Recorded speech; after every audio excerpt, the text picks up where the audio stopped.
your health, your way, your community. Make the change. Join the movement.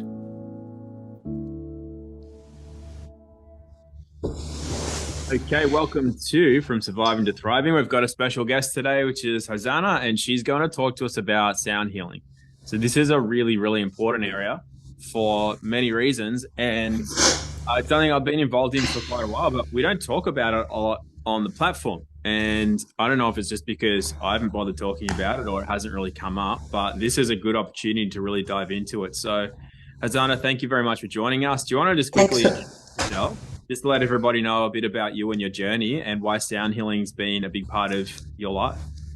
Yes, thanks for having me. So, I think the journey started a long time ago when I was 17, doing my yoga with my guru, and every month actually, we had a meeting, a ceremonial, and he had lots of gongs. And I remember he telling us, every gong will shake your field and will clean your aura. That was like 30, 40 years ago that nobody talked about that. Fast forward, I was introduced to sound healing through Eileen McCusick. So I learned about biofield tuning, which is the tuning forks. I have it here. So this is the weighted one. So this was 2017. So I was introduced to that, and I started doing my journey through the sound healing through tuning forks. And had many clients, more than 1,000 sessions, and it was amazed to see how it was affecting people's life. Even I was at the beginning doubting, what am I doing? Am I doing the right thing? But every time the client come back and there was a feedback, and I was amazed, wow, that's amazing. So I started exploring more and more. And then I start using different instruments. So I bought crystal balls and gongs, and the journey started until I became a distributor of crystal tones, koshi chimes, now monochords from Germany, exclusive distributor here in Australia. And this is just exploding like yoga many years ago, because people actually are feeling the results of the frequency of the sound. And I had many workshops and trainings from all over the world, from Brazil, from Geraldine Glass from America, David Gibson, 6 months of training with him, and so on. The list is long, because everyone bring their approach and their experience. So it was amazing. So I'm still going. Yeah, it's probably a lifelong journey, kind of like an instrument, I guess. But with the frequency healings that you do, what I'm really interested in getting a bit more of an idea on is whether it's each individual frequency. So is it like the way I describe it is, you could get a 432 hertz A note, but you could get that out of a guitar, a piano, a trombone. You could get it out of a tuning fork. You could get it out of a lot of different, instruments or anything. So the frequency itself, as in a certain hertz of frequency, is the healing frequency no matter what instrument it comes from? Or is it the quality of that frequency? So that frequency coming from a trombone compared to a tuning fork or compared to a crystal bowl, they all have a different effect. So I guess the question is it the frequency itself, or is it the quality of the frequency, or is it like everything? It's everything plus intention. But there are certain instruments, for example, the string instruments are much more calmer and steady than if you use a gong.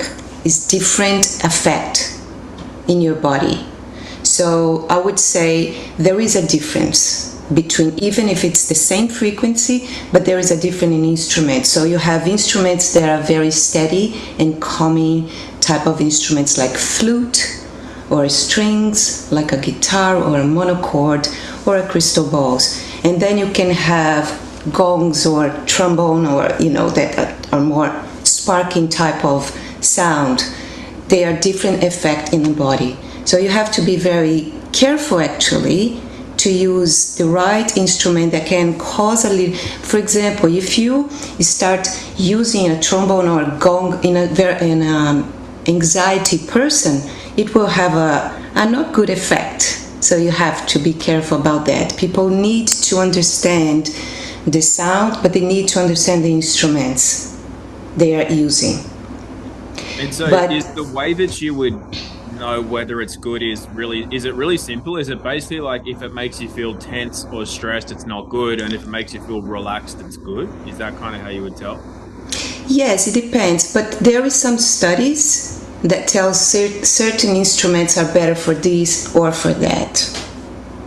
So you have to be careful about that. You're not going to strike. I've been in many sound baths that people are very, I don't like it. But there's a reason for that. There are many reasons actually, so we won't go there. But you need to be careful. You're going to strike a gong or a Tibetan ball close to a person's ears, you relax in certain, you jump, so it's not a good thing to do. Yeah, totally. And so the tuning fork that you just showed us earlier, those seem to be getting more and more popular. And I know that they're made in different qualities. So, for example, if somebody was going to look at getting a crystal bowl or a tuning fork or something because they're interested in the sound therapy, the healing frequencies, is it important that you get them from the right people? Are they pretty much all, if you tune any tuning fork to the right people, that have the same effect? No, it's important to get from the right people because they can untune, they can not last, and the sound it's not the same after striking. So for example, this one that I bought from, it's not a propaganda because I don't get anything, but I bought from Biofield Tuning. She tested many tuning forks and she got this one from this company that lasts long and there's a pure sound. So you have to choose right. You can buy any, and I have many qualities of tuning forks, and once you educate your ear, you can hear that the sound is not pure or the sound doesn't resonate as much. Yeah, so it's better to buy a good quality of a tuning fork. And do you have recommendations on, like, do you have it on your website or something where you have recommended, brands or recommended places to get tuning forks or crystal bowls or whatever from? Yes, I do have a friend that she sells here in Australia. It's called Biofield Being. Biofield Being. Yes. And there is also, from Eileen is that one I buy. I also sell a good quality, very good quality from Jonathan Goodman from America. So he's the father of the sound healing. So I do sell his tuning forks as well. So we have plenty options here. Cool. Yeah, let's look that up. All right. Awesome. So then why is it important, do you think, for people to start considering if they haven't yet? Is it one of those things you think that somebody needs to be drawn to it? They need to resonate with the idea of sound frequencies? Or is it the fact that because it's such a natural and primal thing, even if somebody doesn't have, let me re-ask this, because you said before, it's not just the instrument, it's the intention. So whoever's administering it or facilitating, that intention has to be right. So likewise, if somebody is really against the idea and they think that's just hippie stuff and that won't do anything and it's a waste, are they unable to receive the benefits of the sound healing compared to somebody who is more open? Or because it's such a powerful natural frequency that we're exposed to these things anyway, will it still be a benefit to somebody even if they don't believe that it's going to do something for them? It is both. So for example, even I like the clients when they don't believe what's happening and they see the results and say, wow, what's happening?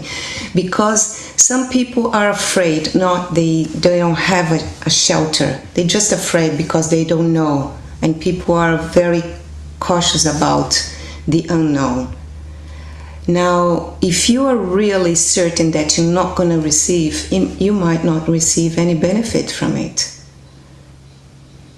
So, but people who want to try for themselves, yes, you can have a tuning fork and just play with it and see what happens. For example, Eileen McCusick, she sells a sonic slider that you can actually use in your body. So you strike the weighted fork, which is this one. There's no sound and you just slide in your body.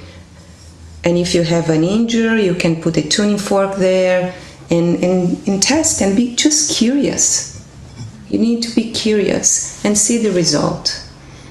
Well, that was my next question, is what are the typical reasons people would want to explore the healing frequencies of sound? Would it be injuries? Is it emotional stress? Is it physical, emotional, spiritual? Like, what's the main reasons people would be drawn to it, and what are the best results? Well, I think people who come to me, lots of people are emotional, but I also have people with big traumas, and they try everything. For example, I had a client, he's a vet from Vietnam. I think he was at times 74. And he said, listen, I try everything, I just can't sleep. And I read Eileen McCusick's book, and I'm very interested, so I found you and I want to give it a go. I said, okay. So we start, because what I do is not even in the body, it's in your field. I strike the tuning fork and I just find resistance in your field, and I keep striking until tuning, because the tuning fork gives a different sound. So on our 6th session, because he couldn't sleep, he was waking up every hour and using medications, Valium and all of that. So in our 6th session, he fell asleep deeply, and he started snoring so loud. And he didn't even notice when he woke up. I think I snoozed a little bit. Yeah, you slept a little bit. He was an hour snoring loudly. And sometimes he stopped snoring and said, oh my God, I killed the man. But on his following session, he said, you won't believe it. I said, well, what? I'm sleeping. Not direct, I sleep 5 hours. I wake up and I sleep another 5 hours. So what happened is, it's not only the frequency of the tuning fork that I was striking on his adrenal region, because the adrenal kept sending signal to his pineal gland, and he just was in this alert motion. So he felt safe in my space, to the point to his brain shift. Now I can sleep, obviously with the help with the frequency from the tuning forks. So even in his ears region, there was so much interference. Imagine the sound of the bomb, the sound of people dying and yelling, and all of that. So there was a lot of trauma in this region, and obviously he couldn't sleep. So, and he was very open, and he stayed with me. Even he was fine for 6 months, just because he loved coming here. I have clients who come here just to balance, because life happens and you have things happening, simple things. And some people carry traumas from the childhood, most of us, and it's show in your field. And the tuning fork and all that can correct, and the energy can flow. So imagine you have a wire, and this wire, because of that trauma, is broken. So you have like a miasma or a blurb there. So with the tuning forks, change that, so this wire it's connected back to your chakra. So imagine the chakra is a windmill that needs to spin to create energy. So when the energy is not flowing, the windmill stop and you get all the emotions and the diseases and that. So we correct that. So we flow the energy back to your chakras. And that correct mentally, emotionally, spiritually, past lives. We don't go there, but I was going to ask about that sort of stuff as well. So, for example, though, firstly, when you're using, say, a tuning fork and you're picking up blocks in the field, are they picking up just that there's a block, or by the way that it reacts, can it pick up why it's blocked?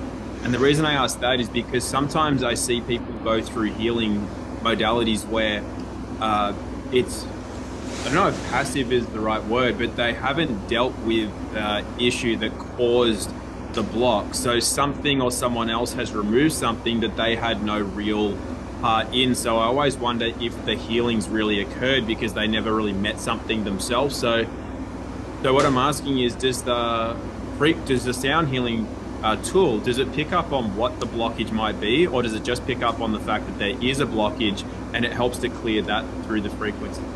No, you can actually find what it is.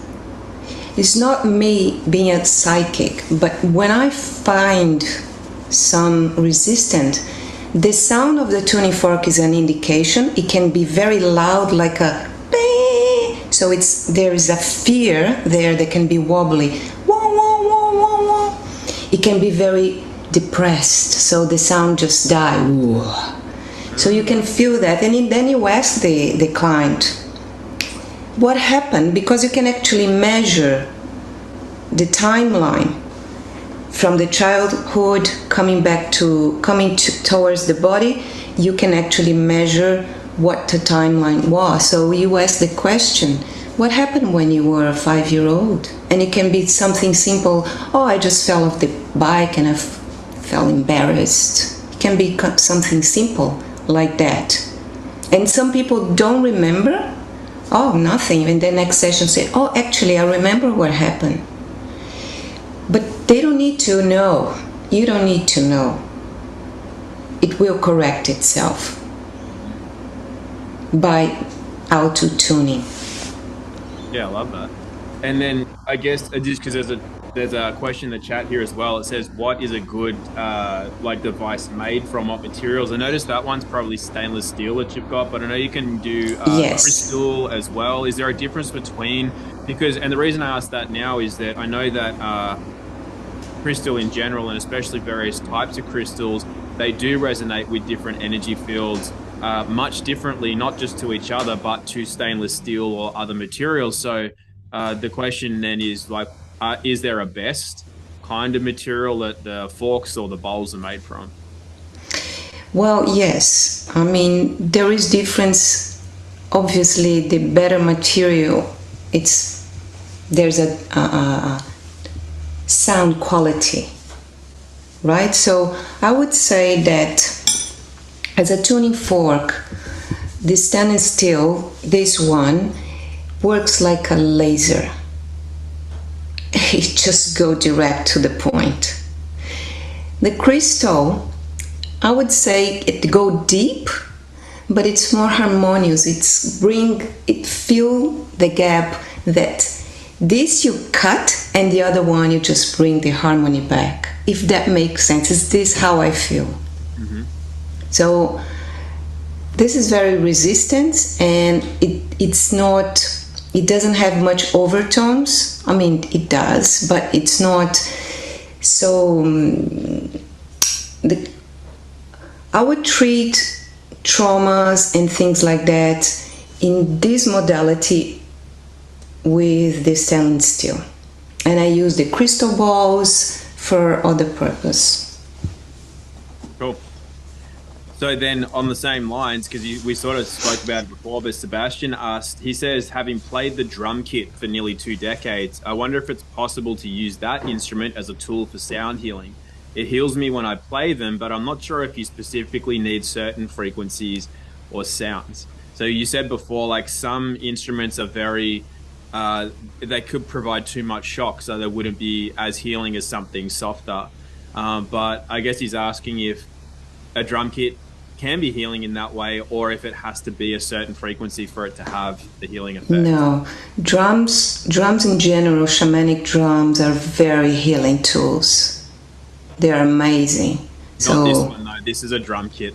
That's do you remember like a rock drum kit? Not Well, no, yes, all the drums, they are really healing because you actually, with the drums, you actually break a lot, and the energy you put there, and you release lots of things. So even a rock music, it's healing. It can be healing. There's no right and wrong. It's just how you express yourself and how your emotions go through the music you're listening, the instrument you're using. So I think drums, if you are angry, there's nothing better than play the drum and release the energy through that instrument. It's brilliant. There's no right and wrong. cool, because he said specifically he finds it healing, and I do too. I love playing drums because, like you said, it could be an anger thing. Like it's very cathartic. You get because you use a lot of your physicality to move to make the sound. And then it's very primal, like drums, especially the larger drums, they're very primal in feel and sound. So it's good to know that it's not just a specific frequency that you need, but the general frequency generated by that instrument, it can be healing, which is good because I guess he answered his own question because he always finds it healing. So that kind of answers exactly. the question. Listen, when I was studying with David Gibson, I don't know if you're aware of him. He's in America, was a very comprehensive training, 6 months, 7 hours a week, and we couldn't find anybody that could agree that certain frequency is good for this or that. You will not find online, because somebody will say, oh, 528 is good for DNA cleaning, and the other will say something different. It's not like that. That was my next question. I can't believe you just answered that for me, because I always wondered that, because people say this chakra is this frequency or this organ is that frequency. And I'm like, is it though? Because does it matter how you're feeling? Does it matter about your sex and body weight and your constitution and your astrology? Absolutely. Like, all that must matter, right? Absolutely. So, for example, they said, oh, you use this for the liver. Obviously, you could have a range from this to that could be related to the liver, for example, but you have a different size of liver, so it will have a different frequency, right? So how can somebody actually come to you and say that's the frequency you should use, or for this organ, or anxiety, or love? It can be striking a tuning fork 528, which is love, and be very angry. I bet it's not going to have the effect of love in the person you're trying to heal. Yeah, cool. That's good to know. It's really good to know, because I think people can become too dogmatic about, which is which, and you have to use. I don't know. It's just I think people use it also to sell things, like to sell a specific instrument or sell a specific book or something, and it's a bit confusing.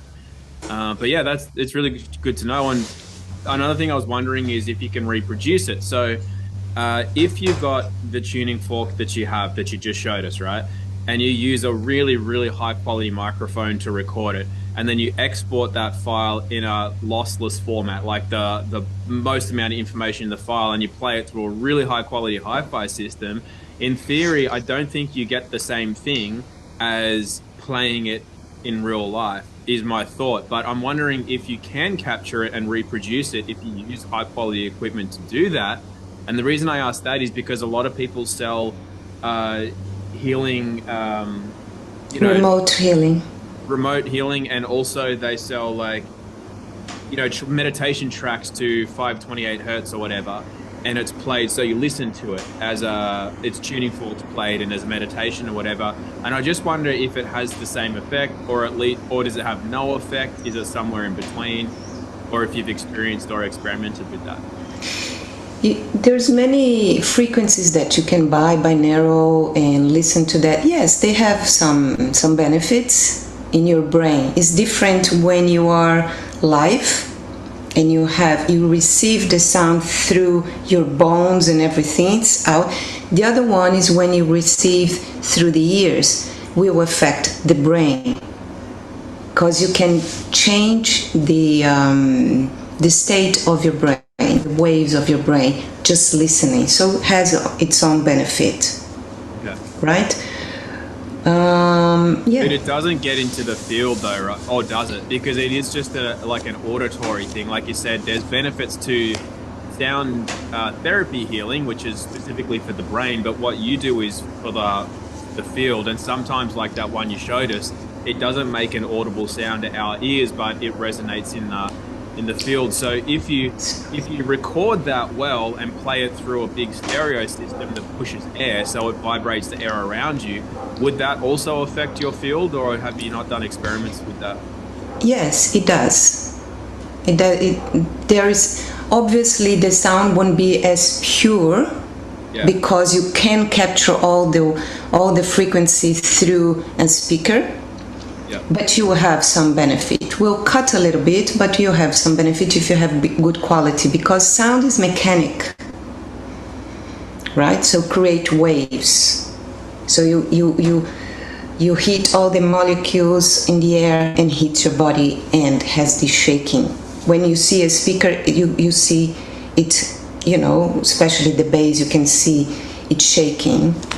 So it's mechanic. So it will have effect in your body for sure. But obviously live you have a bigger range, more pure sound than through a speaker. Yeah, for sure. Okay, and so then my next question is, how beneficial is it to do for yourself compared to having somebody else do it for you? So normally when people are, like even with massage, like you can definitely do all your own massaging and your points and whatever, but if you lay and you're just very open and somebody else does it, usually the effect is greater. So I'm wondering how much benefit compared to doing it with a practitioner can you experience doing it by yourself? I believe I do both, but I have to say that I love when somebody take care of me. It's just the act of relax and somebody's doing, so you can doze or have somebody giving you, because sometimes your brain can interfere in the healing. If it's not physical or it's emotional, you can interfere with that.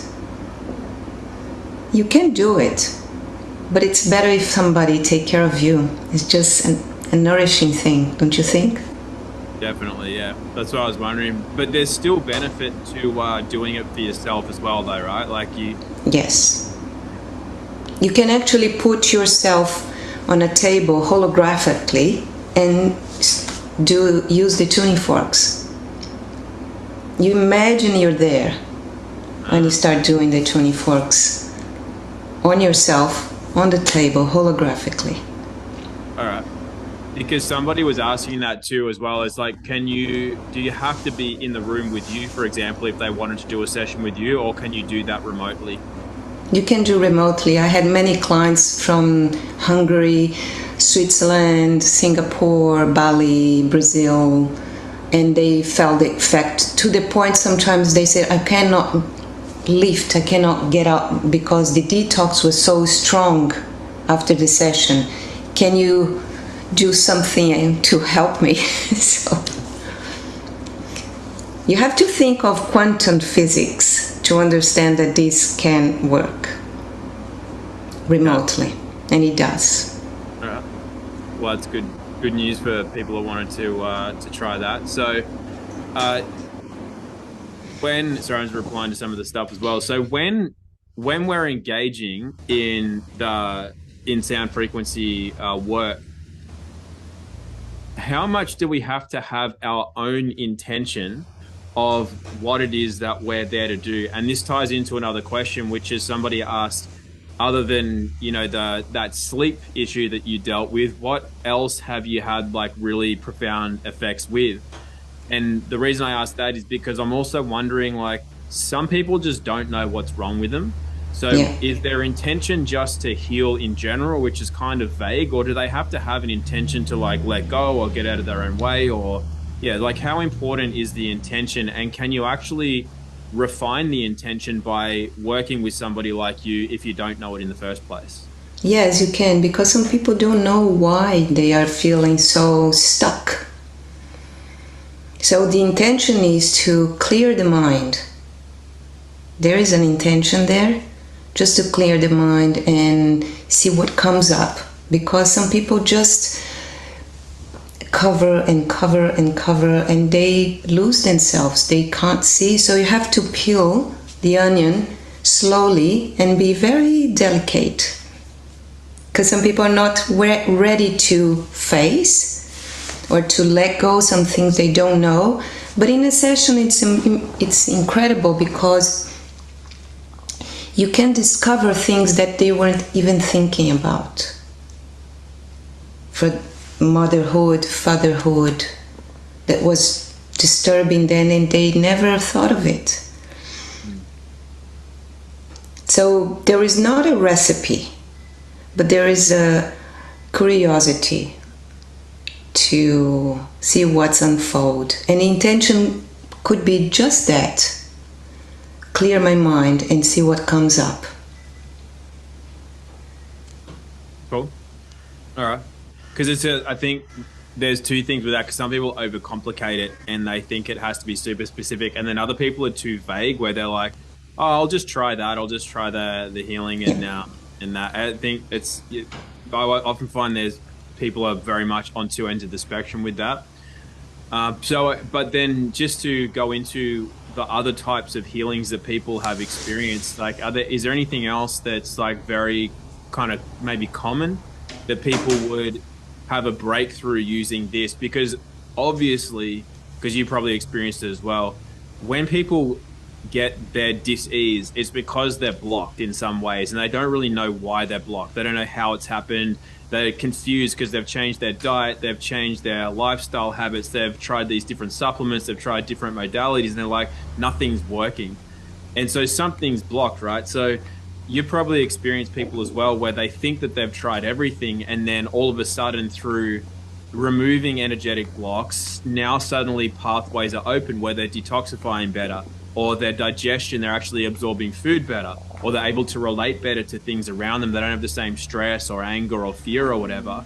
So what is there anything that you found that is very common, as in people have had certain blockages, they've tried lots of different things, but then like it might be sleep, or it might be relational issues, or it might be digestive issues or something? Is there anything that's quite common that you found by treating people that you're like, this really is a like a theme that people have been helped with? Yeah, well, relationships and childhood, mother and father. This is where it started. Okay. So you treat that, they can move on. Because, yeah, sometimes they have a nice family, but they they don't have self-esteem.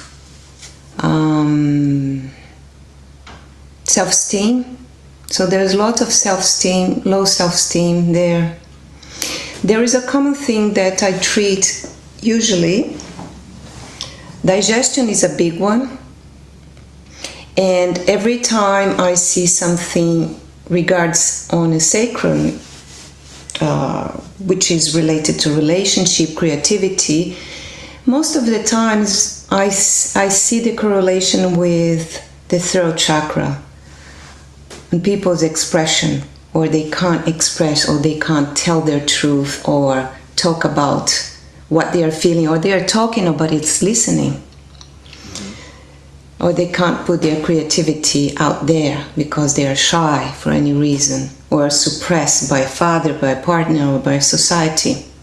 People don't sing. People should sing. People don't put their voice. Can you imagine not be able to sing because society said only if you have a Mariah Carey type of voice you can sing, otherwise please don't. So we suppress our voice, our creativity. So these two links from sacral and thyroid is a big thing that happens all the time. I'm glad you said that as well, because that's one of the biggest things, especially over the last few years. A lot of people found it was hard to find their voice, and we're very repressed in a lot of ways like that. And then I was going to ask, there's two things actually that came from that. One of the questions was from Deb, and she said, she asks, because she likes to sing, especially in 4-part harmonies, and can singing in a group like that have the same effect as the sound frequency healings that you do? That's the first question, if you want to answer that one, and then I'll ask the next one. Absolutely. You don't need an instrument if you use your voice. That's the beauty. Because when you use your voice, your body vibrates. And you can actually do an exercise like sweeping the voice, ooh, and see where the frequency is stronger. This is your home note. And you can hum, like Jonathan Goldman used. There's many books about it, humming effect. If you use your voice, just that, it's already very healing.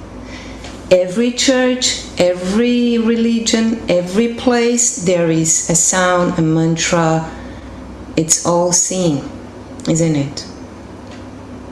All voice. The voice is very powerful. So use the voice for healing. Cool. Love it. So then the next one that I had, which is because you brought up the mother-father thing, and I found it very common as well. Like when I was working as a holistic health practitioner and doing a lot of the, like looking into why certain traumas happen and why certain blockages are there, a lot of it comes down to those childhood wounds and the repression or the low self-esteem or whatever is super, super common, especially with adrenal issues and a lot of that. So then you mentioned it before, and I wanted to just go a bit deeper into it, because I've also found that when people are struggling over years with some kind of disease in their life and they're not their vibrant self, and they've tried all of these different therapies and modalities and changed a lot of, made a lot of positive change, and they still lack energy or vitality, or they still feel stuck, I found personally that a lot of it has to do with they have been chosen in this lifetime to heal a lot of their ancestral trauma as well. Whereas people who are they're a bit fresh, they haven't gone through as many cycles, they're not really here to heal ancestral lineage as much as others are. And that's why I found that some people do get very stuck, and that's why it's not so easy. It's like, but I eat that and I take that, why aren't I getting better? Whereas other people, they can get quite ill, and then they'll just take one tablet or change one thing in their diet and start eating bananas instead of bread, and all of a sudden they're healthy again. Whereas other people try 1,000 different things and nothing helps. And personally, I've found that those people are dealing with more of an ancestral pathway than younger souls, if you want to put it that way. And so with the biofield tuning, is that really also tapping into that ancestral heritage that is here to be healed in this being that's in front of you now? And if so, how effective is it in that realm? Yes, in biofield we actually have one way to touch the ancestrality. So you run through the body from mother's side and father's side. You can actually feel not only from what was before you're born, but after your descendants as well, if you have kids. So you can actually clean the river that we call of ancestrality. And I observe in my own practice that the knees are related to ancestrality as well. So if you have, for example, your left knee and you strike and you feel the resistance, it's all related to mom and all the mom's father, mom's mother, and so on, which is related to your left knee. And you can correct that. You're stuck in the past. And right knee is the father. This is different from Eileen McCusick, modality. This is from another source, but when I start, people actually feel, and they if I ask questions, they actually remember things. Oh, that's what happened, etc. With my father, with my mother, in the field, because it's there imprinted in their hologram. And I don't like to think, oh, let's cut cord from your ancestrality. I said, I don't do that.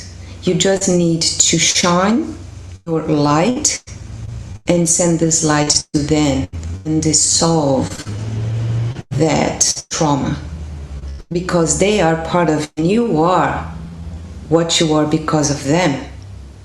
So you can actually be the light that will correct all the ancestrality and release the weight. You don't need to carry that weight. And it's simple, which is very simple actually. It's very effective. Yeah, I imagine it is, and a lot of it has to do with where, because a lot of the ancient teachings say that forget the actual term for it, but everything that's physical, because we know it's a vibrational pattern, it's relative to a sound. And they say that a lot of old ways of building were done with sound, like you could levitate stones with sound frequencies, for example. And so obviously it's very powerful, so you can move a lot with it, including shifting our own energetic fields and states. And I'm wondering though, are there any potential negative or drawbacks to using sound in that way? For example, if you move something that wasn't meant to be moved at that time, or moved in a way that was not meant to be moved. I don't know. I'm just trying to think of if there are potential reasons not to. And I would liken it to people doing medicines. Like they go and they do a lot of ayahuasca or San Pedro, or take a lot of mushrooms or something, which can definitely have an effect. But the question is, should that effect have been made? Because can it leave them open to something that they're not ready for?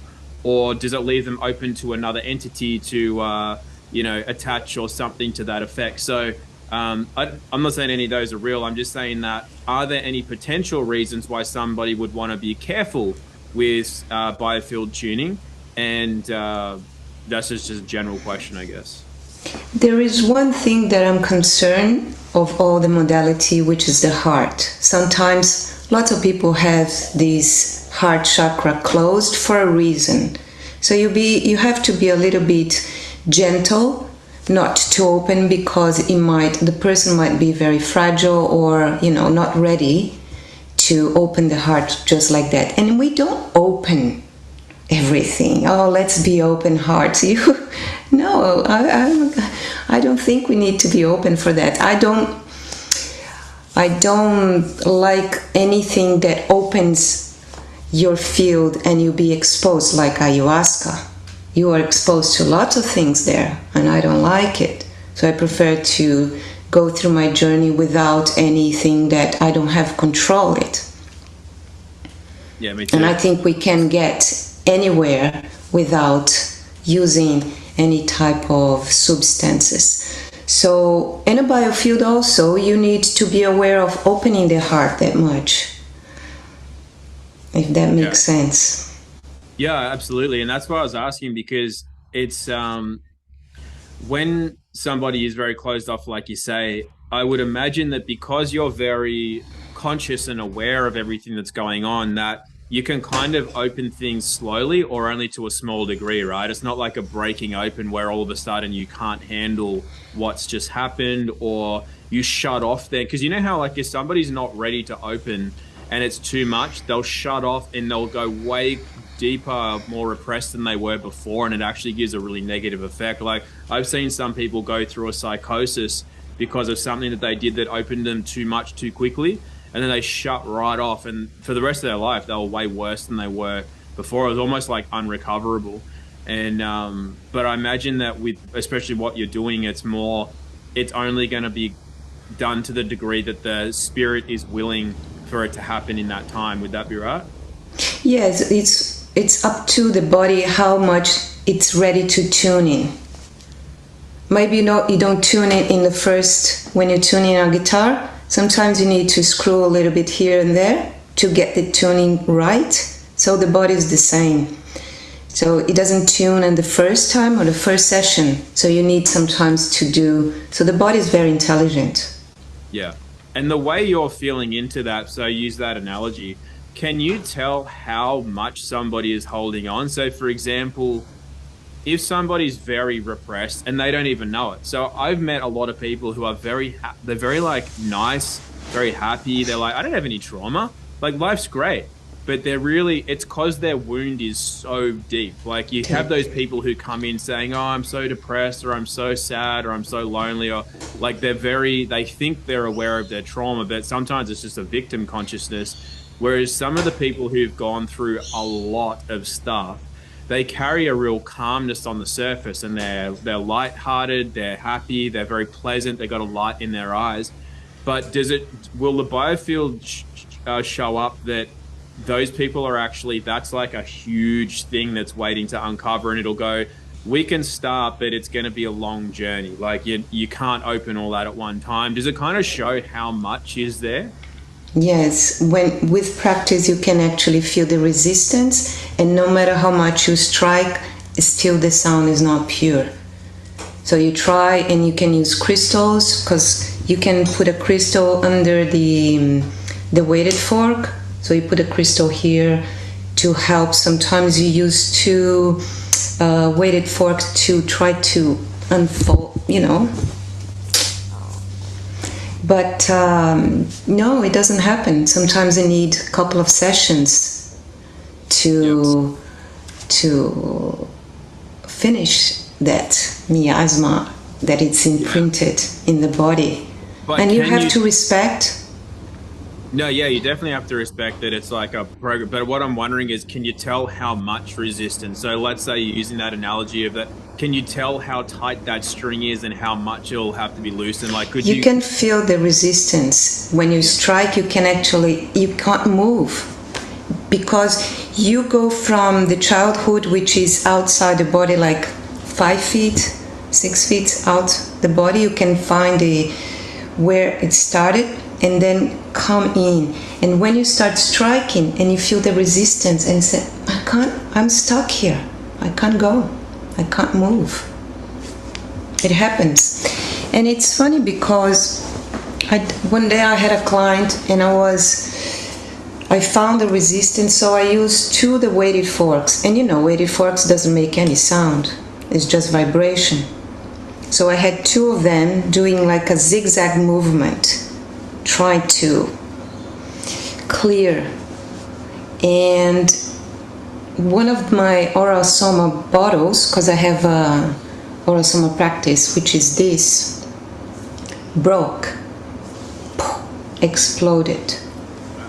There was no sound, there was just frequency, but the resistance was so big that doing that, one of the bottles broke, and was actually a bottle that was related to the specific situation I was clearing, the authority, the father figure, and all of that.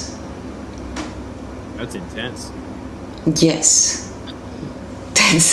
And she said, oh, if I didn't believe, now I do. Yeah. Wow. All right, we've got about 10 minutes left. I just wanted to go through, see if there's any other major questions that I hadn't brought up. If anybody has anything you'd like to ask Hosanna that I haven't asked, just put it in the chat. There's a few good comments and things I haven't read out, but it's been a very good chat. So I guess first of all, though, because people are asking, you've got your website. Is it Harmonic Spaces or harmonicspace.com.au? Is that yours? Yes. And you're around Brisbane area? Yes. Okay. So if people want to contact you, the links are on the website already for this call, but when we post this up, I'll also post your contact there so people can find it, just because of people asking.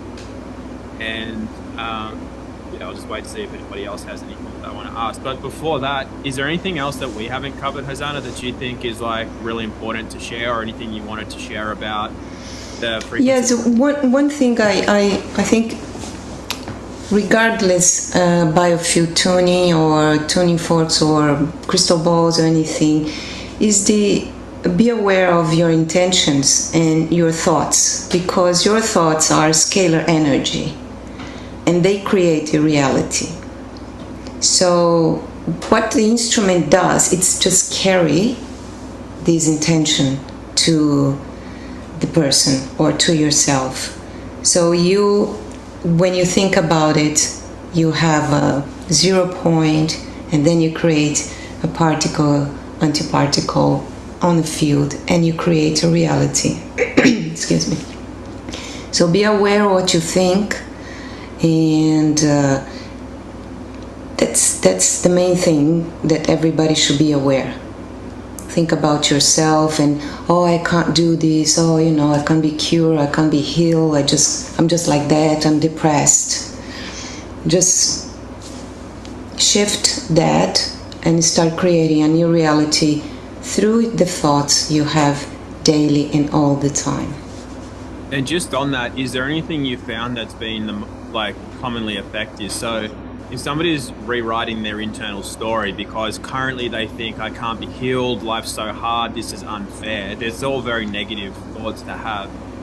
Is it as simple as just rewriting those thoughts to then say to yourself, I'm a self-healing mechanism, I'm worthy of healing? Is it like simple affirmation type things, or is there something that's more pure that people could utilize as a thought or intention they're getting ready to heal? And for example, if they were going to come to see you in your practice or do some other healing modality, is there something that they could have as a thought or a prayer that can help before they go ahead?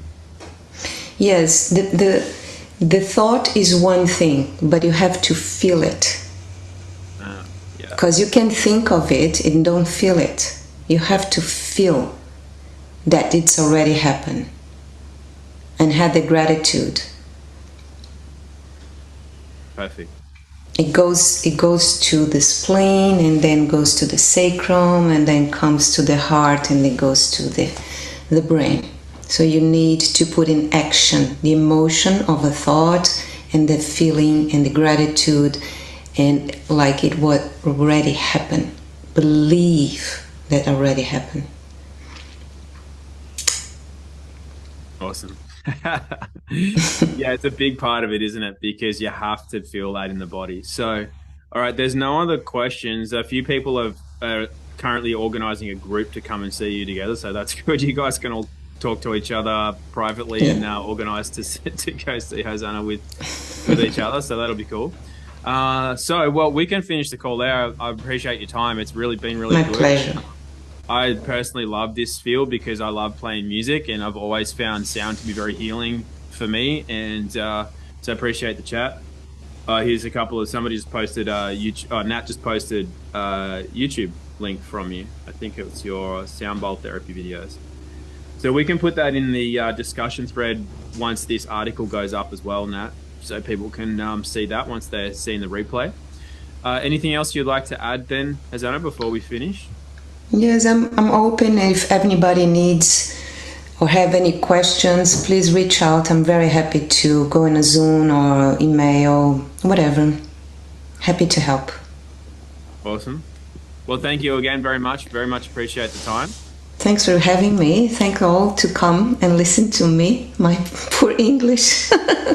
No, it's actually really good. I thought I'd have to speak slower, but because usually I talk a bit fast, even for English speakers. So Thank you. Thank you. All right. See you all. Have a good day. Catch you soon. Thank you.